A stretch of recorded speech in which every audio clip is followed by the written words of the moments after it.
I was catching up with an old colleague recently, a guy who's, he's always prided himself on being this radical free thinker. Uh-huh. One of those. Exactly. And he spent the first 20 minutes of our conversation just railing against the surveillance state. Right. Passionately describing how big tech and the government are conspiring to erase our privacy. He was so intense, leaning over the table, just vibrating with this need to wake me up. Freedom is the only thing that matters. That was his line, the only currency that mattered.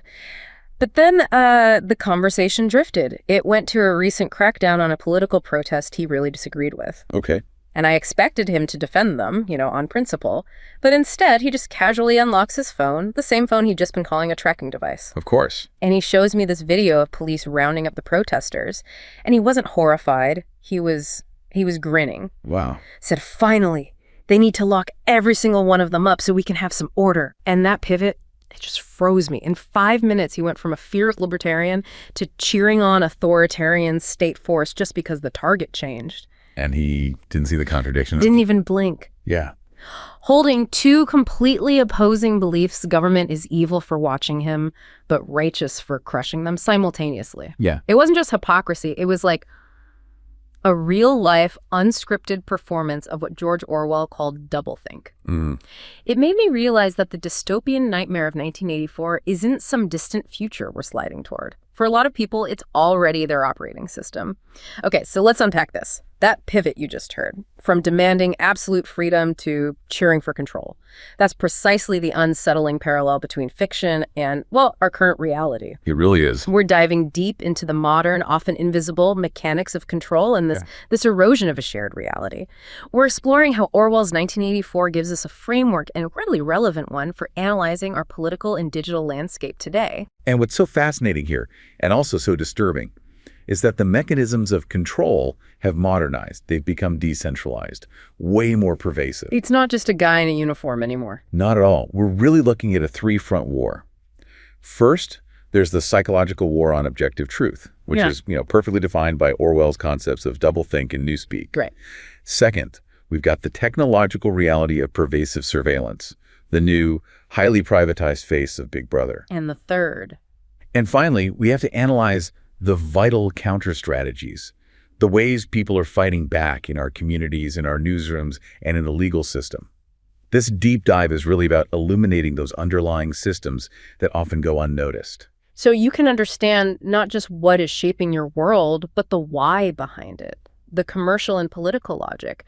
We have to start with the psychology. I mean, that's the most alarming part of my anecdote, just how easily people can surrender consistency and truth when they feel like their side, their tribe, is threatened. It's the foundation for everything else. So let's establish the concepts. Doublethink and Newspeak. Orwell defined doublethink as the ability to hold two contradictory beliefs in your mind at the same time and accept both of them. Yeah, that famous mental gymnastics of accepting war is peace and freedom is slavery. But the key word there is acceptance, isn't it? It is. It's not just holding two opposing views. It's knowing they contradict each other and still believing in both, because political necessity or your tribe's identity demands it. We see that everywhere now. Objective truth becomes fluid. It just depends on which political side you're on. If your side says X, then X is the truth, even if it completely contradicts Y, which your side was pushing just last week. Which brings us to Newspeak. In the book, the goal of Newspeak was to limit thought by just getting rid of words. Right. Eliminate words for rebellious ideas like freedom or revolution, and you literally make them unimaginable. The language to express them just doesn't exist anymore. So how does that work today? I mean, we have more words than ever, an endless stream of information. The modern version doesn't rely on subtraction. It relies on pollution and weaponization. What do you mean by that? Well, think about the rise of terms like alternative facts, or the constant deliberate use of fake news to discredit legitimate sources. It's not about eliminating words, it's about making them meaningless. Exactly. It narrows the vocabulary of dissent by making fundamental shared words like truth, fact, and evidence seem totally partisan or just slippery. If every story from the other side is fake, then no statement really has any authority on its own. That's the goal. Not to hide the truth, but to bury it under a mountain of noise and contradiction until people just give up looking for it. And the power of this kind of psychological control is that it happens right out in the open. It often starts with these big, high-profile fights over things that should be, objectively verifiable. We're not talking about abstract philosophy here. No, we're talking about counting things. Exactly. And the classic, often cited example of this is the 2017 debate over the size of a presidential inauguration crowd. Right. There were pictures, there was transit data. All of which should have settled it immediately. But it didn't. Conflicting narratives which flew in the face of all the factual evidence were amplified and stubbornly maintained by powerful people. And that showed how much political allegiance can just override what you can see with your own eyes. When political actors commit to a claim, no matter how factually impossible, they force their audience into a state of cognitive dissonance, a real mental bind. And the easiest way out of that bind is to choose loyalty over evidence. You protect your sense of belonging, your tribe, and you just let go of reality. And that choice is the absolute prerequisite for modern doublethink. When these alternative narratives get amplified, two things are happening. One, the credibility of the institutions that produce the original data is undermined. Like the media or government agencies. And two, it's a signal to their base that reality itself is negotiable if it helps the team. But this isn't just a big national stage thing, is it? It trickles down and it disintegrates trust on a really personal, local level. Oh, absolutely. And the personal anecdotes are where you see the real pain. They show the system working at the most intimate level. Like the story we came across about the father and daughter. That example is so important because it really illustrates the personal toll of this war on facts. This daughter was trying to talk about a local infrastructure bill, a road repair, something real in their shared world. Something you can literally go out and touch. And she pulls up the official government document right from the local authorities' website. But her father insists it's a forgery. He says it was created by the party to trick people. The mental gymnastics to believe that are staggering. Think about it. He had to simultaneously believe that the local government was totally incompetent and corrupt, but also that it had this incredible high-tech ability to forge digital records on a website in real time just to deceive him personally. It's a complete divergence of shared reality. And it forces a really crucial question for you listening right now. How does democracy actually function when two people in the same house, paying the same taxes, driving on the same roads, can't agree on the basic facts of a local bill? The whole system of reason compromise just breaks down. It disappears entirely. The moment you can't agree on the basic physics of your shared world, politics as we know it becomes impossible. And when reasoned discussion is gone, what replaces it? Control mechanisms, fueled by division. Just like in 1984, the party stays in power by manufacturing external enemies, Eurasia, Eastasia, and stoking internal paranoia to keep people from unifying against them. Today, polarization does the exact same job. But it's arguably more effective because the enemy is internal. It's your neighbor, your relative, the person in the car next to you. So the analysis points out that this inflammatory language, this demonization of opponents, it's used as a tactic, right? Yes, a tactic used by both sides to solidify their bases and crush dissent. It replaces nuanced discussion with just blind allegiance. When you frame disagreements as these huge moral or existential battles, you get rid of the middle ground. And the middle ground is exactly where compromise lives. I have to ask, though, when we say both sides, does the analysis suggest the scale or the nature of the language is the same across the board? Or is it just a warning about the tactic itself? That's a really important distinction. The focus is on the tactic and its polarizing effect. The end result is the same.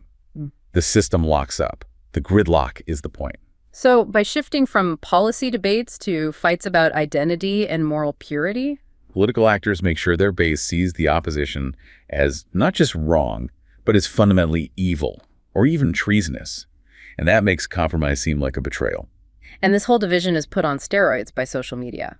The echo chamber effect. Right. We talk about filter bubbles all the time, but we need to look at the underlying why. And the why is commercial logic, pure and simple. Engagement equals ad revenue. That's it. The algorithms aren't designed for truth or for civic health. They're designed for maximum engagement. And what drives engagement? Strong emotional reactions. Anger. Fear. Or tribal affirmation. So the system prioritizes content that reinforces your existing biases, that confirms what you already believe. You're not just seeing biased info. You're fed a constant, tailored diet of it. A diet that tells you you're righteous and the other side is dangerously wrong. Precisely. So the capitalist incentive for perpetual engagement creates the perfect psychological breeding ground for political control. It doesn't need a government order from Big Brother. It just needs a good quarterly earnings report. And the results is this intellectual isolation. You never have to confront an opposing view with any rigor. And inside that bubble, extreme, non-factual views start to seem normal. It just accelerates the whole spiral. Which makes the stakes for controlling the narrative incredibly high. And that's why we see these fierce, sometimes painful battles over defining the past. Just like the Ministry of Truth constantly rewriting history in the book. We're seeing what is basically a war over the American historical baseline. I think that's right. The material we reviewed highlights these contentious debates over teaching American history, discussions around critical race theory, the 1619 Project, all these curriculum changes happening in schools. And this isn't just an academic squabble. No, it is a profound political contest over who gets to define the past, whose story is told, whose perspective is valid, and whose is silenced. It's about historical validity. Yes, and we see instances of what you could call historical denialism. Yeah. Attempts to downplay or just deny uncomfortable truths in American history, the full impact of slavery, the systemic nature of segregation, the treatment of Native Americans. By simplifying or erasing those painful parts. Certain political groups try to create this sanitized, unified story of the past that serves their current political goals. If you can convince people the past was simple and glorious, then any problem today can be blamed on some external enemy or some internal conspiracy. Instead of on systemic failures or historical legacies, it allows politicians to control the entire context for every political discussion. If the baseline was pure, then any deviation now must be due to moral decay or treason. Controlling history is the ultimate act of psychological control. Because it defines what normal is. Okay, so that really deepens our understanding of the psychological side of this. But now let's shift to the tech. The technological reality. Right. In 1984, Big Brother was the state, the telescreen on the wall watching you. Today, the surveillance state is often less visible, and crucially, it's often tied to corporate profit. It's the black box machine doing the tracking, not the government agent, at least not at first. It's the privatization of the panopticon. That's a perfect way to put it. And the core issue here is the data breaker ecosystem. It just exploded because the U.S. lacks strong, comprehensive federal privacy laws. So unlike the telescreen, which was obviously an instrument of state control, data brokers collect and sell what the Supreme Court calls the privacies of life, just to make money from advertising and profiling. And the amount of detail is staggering. Your associations, your beliefs, your finances, your health, your exact patterns of travel. And the average person has no idea this is even happening. Zero direct relationship with these companies. You're usually totally unaware. Your data is being harvested and packaged into these sophisticated profiles. And that puts the whole control mechanism into this legal and ethical gray area, especially when you look at how private corporate surveillance works outside the normal rules of law enforcement. Yeah, and we have an anecdote that just perfectly captures this blurring of the lines, the story of Marcus, the gig worker. Right. He's rushing to complete an order, and he gets blocked from entering a national convenience store chain. The doors just won't unlock for him. And why? Because the store uses a private security firm's facial recognition AI. And that AI matched him, with only 80% confidence, by the way, to a shoplifting incident that happened 3 months earlier at a totally different store. So a corporate algorithm working on a false positive essentially issues a private ban on him with no human review, no legal process. That's the chilling part. The government didn't stop him. A corporate algorithm denied him service based on a probabilistic guess. And because of the weak regulatory environment, this false flag, this private incident data, could then be bundled and sold to data brokers. So he gets flagged in a commercial system, and that profile could follow him everywhere. To other jobs, apartment applications. Loan applications, you name it. It completely bypasses all the civil liberties checks that would apply if the police had tried to track him. He was effectively deemed guilty and penalized by a machine he can't even see, with no due process. Guilty until proven innocent by an AI. That is terrifying, and it leads us right to the critical question. How are government agencies using this massive pool of corporate data to conduct surveillance? This is the heart of the end run around the Fourth Amendment. To get it, you have to look at the legal landscape for a second. Historically, there was something called the third-party doctrine. Which basically said if you give your info to a third party, like a bank or a phone company, you lose your privacy rights to it. Yeah, exactly. The government didn't need a warrant. But the Supreme Court started to chip away at that in 2018. With Carpenter v. United States, right? Yes, that landmark case. It was specifically about cell site location information, or CSLI, which tracks your phone's movement. The court recognized that even though a carrier holds that data, collecting 7 or more days of it reveals the sum of an individual's movements and the privacies of life. So they said law enforcement generally needs a warrant to get that CSLI data directly from the carrier. Correct. But here's the end run. So if they need a warrant to get it from the carrier, how does the government get around the Fourth Amendment? They don't go to the carrier. They go to the data broker. Law enforcement and intelligence agencies just buy it. They purchase the exact same sensitive data or even more detailed location data from phone apps directly from brokers like Vental and Babel Street. And because it's a purchase, they argue it's just a commercial transaction. And that it evades the Fourth Amendment safeguards they'd have to follow otherwise. They're just buying what they can't legally compel. That sounds less like a gray area and more like a deliberate system-wide loophole. It is. Can you get into which agencies are doing this and what kind of data they're pulling together? It's widespread. We have documents confirming agencies like ICE, the DEA, the IRS, the Secret Service, and the Defense Intelligence Agency are all using brokered data. And the scale of the data is comprehensive. It's everything. Companies like Babel Street offer access to historical digital device location data that comes from geo-enabled ads on your phone. Vental collects raw location data, advertising IDs, IP addresses, and they say right in their policies they share it for federal law enforcement and national security. And it's not just location data. We're talking utility records, biometrics. Absolutely. The net is cast incredibly wide. We see the aggressive use of automated license plate readers, ALPRs, which track your car's movement across cities and states, creating this detailed travel history. ICE has used utility records, right? Yeah, power contracts, gas, water, all obtained from brokers like Thomson Reuters and RELX Group. They use those records to figure out addresses, residency patterns, even how many people might be in a house. And then there's the whole scraped biometrics problem. Precisely. Biometric aggregators like Clearview AI scrape billions of images from social media, often violating the platform's own rules to build these massive facial recognition databases. And agencies like ICE and the FBI use them? They do. The FBI, in its contract solicitations, asks for everything. Social security numbers, addresses, birth dates, phone data, utility records.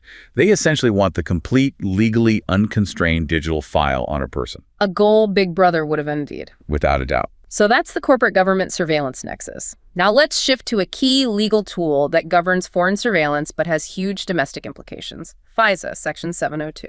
Okay, so Section 702 gives the government the legal authority to conduct electronic surveillance of non-U.S. persons abroad to collect foreign intelligence. But the reason it matters to you, the American listener, is that your communications often get collected incidentally if you're talking to a foreign target. That's the constitutional challenge. And the key distinction with Section 702 is that it's programmatic surveillance. What does that mean in practice? It's a critical difference. It means the Foreign Intelligence Surveillance Court, the FISC, approves the general procedures for up to a year. They approve the system. They do not need to go back to the court for a specific, individualized warrant for every single person they decide to target under those procedures. So it allows them to sweep up communications on a massive systemic scale. Exactly. And this is what was just reauthorized and reformed under the Reforming Intelligence and Securing America Act, the RISA, in 2024. Let's get into the changes. There was one big privacy improvement, right? Banning abouts collection. Yes. The RISA reauthorized Section 702 until April 2026. And the key win for privacy advocates was that explicit ban on abouts collection. Which was when they could collect communications that just mentioned a target but weren't to or from them. Right, which was notorious for sweeping up purely domestic U.S. communications. So that loophole is now closed by statute. So RISA gives with one hand. But it seems like it takes back with the other by broadening the definition of foreign intelligence targets. That tension is undeniable. The law significantly expanded the definition of foreign intelligence information. It used to be focused on counterterrorism, espionage, WMDs. And now? Now it includes information related to the international production, distribution, or financing of illicit drugs, opioids, cocaine, and so on. That's a huge expansion of targeting authority, folding major criminal categories under what are essentially intelligence surveillance rules. The biggest fight, though, always comes back to the data that's already in the database. What did RISA do about U.S. person queries, searching all that data using an American's name or email? This is the Fourth Amendment flashpoint. Critics argue that when the government searches that massive trove of data using a U.S. person's identifier, it's a new, separate search. And that new search should require a warrant. That's the argument. It's an internal end run. Why should the government be able to search for an American's information without probable cause, just because it was collected incidentally? And what's the government's argument against a warrant? It's all about speed and necessity. Officials say requiring a warrant at the query stage would create a prohibitive delay in critical early-stage national security investigations. They're saying they often operate on fragments of information, a tip that isn't enough for a warrant yet. Exactly. They argue it would stop them from connecting the dots before a threat materializes. I understand the tension, but it feels like it fundamentally undermines the Fourth Amendment. That is the core civil liberties critique. Now, RISA did mandate that FBI personnel have to get approval from a supervisor or attorney before running a U.S. person query, but it stopped short of a full warrant requirement. But there was a significant court ruling on this in 2025. Yes. A federal district court ruled that querying Section 702 data with U.S. person terms presumptively requires a warrant under the Fourth Amendment, unless there's a recognized legal exception. So a court has now said the query itself is a Fourth Amendment search. That's the principle it established. Now, the evidence in that specific case was not thrown out because of something called the good faith exception. Meaning the agents believed they were following the law at the time. Right. But the important takeaway for you is the principle. The court declared the practice of warrantless U.S. person queries to be presumptively unconstitutional going forward. And what about accountability for politically sensitive searches? The RISA did introduce heightened oversight there. It mandated annual training and enhanced scrutiny for what it calls sensitive queries. And those are? Queries involving terms associated with U.S. elected officials, political organizations, the media, and religious organizations. These searches now require high-level approval, sometimes from the deputy director of the FBI. It's a direct measure to prevent the system from being weaponized against domestic political opponents. Okay, we've laid out the psychological erosion of truth and the tech of pervasive surveillance. That brings us to part 3. The battle for the facts. The resilience needed to fight back. If the foundation of truth is crumbling, the fight has to be waged by those in the truth business: journalists, educators, community leaders. And right now, the environment for them is bleak. It's an existential threat to journalism. The research is clear. A nationwide survey found that 81% of journalists see disinformation content intentionally created to deceive as a very serious problem. It's not just a nuisance, it impacts their safety, public trust, everything. It fundamentally undermines their role. If the information ecosystem is polluted, a journalist's job becomes almost impossible. So let's break that down. Where do journalists see this pollution coming from, and who is being targeted? They were very explicit in the survey. The most egregious sources of disinformation cited were right-wing conspiracy theorists, 76%, and maybe more troubling, government officials or political organizations, 70%. So deception coming directly from the centers of power. That's the perception. As for the targets of these campaigns, the most frequent group was voters, 75%. Followed by senior citizens and racial or ethnic minority groups, 50% each. That's a critical insight. Strategically, why those groups? Seniors and minority communities. The strategy is all about exploiting vulnerabilities and existing divisions. Seniors are often targeted due to lower rates of digital literacy. That makes them susceptible to scams or emotionally charged political falsehoods. And for minority groups? The strategy exploits historical and, frankly, justified distrust of mainstream institutions, including news organizations and the government. Disinformation campaigns will create culturally specific hyperlocal falsehoods that leverage existing grievances. And journalists of color were more aware of these campaigns. Notably more aware, which underscores just how sophisticated and targeted the effort is to mislead and disenfranchise certain populations. Dealing with this every day must take a severe toll on the individual journalist. The mental and professional consequences are severe. 65% of journalists in the survey faced hostility from the public, from online attacks to physical threats. 48% felt overwhelmed. And a shocking number have thought about quitting. 27% had seriously considered leaving the profession altogether. Yeah. That's a chilling effect on reporting. It's a threat to the people in the industry, not just the industry itself. And this pressure must be forcing them to create new norms, new ways of practicing their craft. The new norms are all about transparency and active defense. 66% of journalists are spending way more time actively debunking claims, and 59% are trying to be more transparent about their methods, explaining how they know something is true to try and rebuild trust. But that leads to what you call the debunking dilemma. Yes, the classic damned if you do, damned if you don't situation. The dilemma is, does debunking a falsehood just give it more oxygen? Does it inadvertently amplify the lie to a wider audience? And journalists are split on this. They are. 54% believe you have to make every effort to debunk, that it's a fundamental duty despite the risk. But a significant minority, 27%, believe news outlets should be extremely cautious to avoid that amplification effect. It's a tension between truth-telling and preventing harm. It is. And it forces journalists to constantly question their own methods. 34% reported questioning their own gut instincts, which is foundational to their work. That shows the psychological damage being done. And worse, some are just avoiding stories altogether. 17% admitted to avoiding a story because of the anticipated fake news backlash that would try to discredit their reporting. That is self-censorship, and it's a profound threat to press freedom driven by fear. We see the struggle over basic facts playing out in the classroom too, a space that's supposed to be for critical thought. And it shows how deep the tribalism runs. The anecdote about Ms. Reynolds, the civics teacher, just perfectly illustrates how the classroom has become a battlefield for truth. So what happened? She was teaching in a politically contested area, and she tried to do a simple media literacy workshop on source verification. She put a controversial claim on the board and just asked the students to cross-reference the sources. And the reaction was not good. It was immediate and tribal.